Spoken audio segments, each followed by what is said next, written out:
কি গো বড় ভাই, কিয়া বড় বোন, বিয়েটা কইরা ফেলেন বড় ভাই। বিয়ে তো করতামে চাই কিন্তু সাজাইতেছি না বাতিজা। আমাকে যদি বিয়ে করতে চাও, শুয়ারের গোড়া দুগা থাকতে হইব, শুয়ারের গোড়া দুগা থাকতে হইব। কি গেছি কথা বুঝিনি?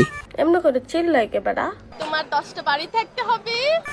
বাবুরে আর তো কেন 10খান বাড়ি নেই, আর সনের ঘর একখান আছে, কেন জড়ি হইলে হানি হড়ে। আফা, মেয়ে এবং ছেলেদের কি জন্য বিয়ে করা প্রয়োজন আনার কাছে সেটা আমি জানতে চাই। এটা হচ্ছে ফার্স্ট অফ অল ইসলামিক দৃষ্টিকোণ থেকে এটা তো সুন্নত। এখন বিয়া বুঝি সুন্নত কেন? ওই জিল্লু মাল দে। আজ যে জিল্লু হালার থালা মানুষের মাল মেডিসিন দি কেন হুরা নেশা করবা না লাইছে। যে হারামি এই যে বরবাদ মুভি চাই আঙ্গ দে লুকাগারে কেন বরবাদ করে দিছে, হেতের কেন আসলে হন্দ ক্যান্সার। এই জিল্লু কিয়া কি সমস্যা কি তোর? মাল দে। এই তো লই আনছি মালদার। এই জিল্লু কি আরে কি সমস্যা কি ক? হেলিকপ্টার খবর দে। না রে ভাই, হেলিকপ্টার খবর দিতে হইতেন না, আর কাছে টিয়া টুয়া নাই। হিসাইটা দেখছত নি, হিসায় খবর দিয়ে আনছি।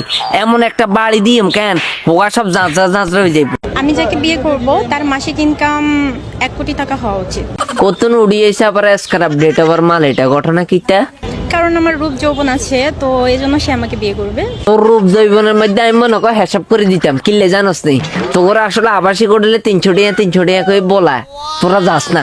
আমি কি কোনো দিক দিয়ে কম নাই?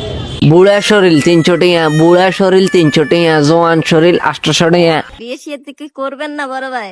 না কোনো বিয়া করতেন না, চিরকুমারী ঠিক কম। বিয়ের বয়স তো পার হয়ে যাইতেছে। ও আমিও তো দেখতেছি আর বিয়ের বয়স পার হয়ে যাইতেছে কিন্তু সাজাইতেছি না।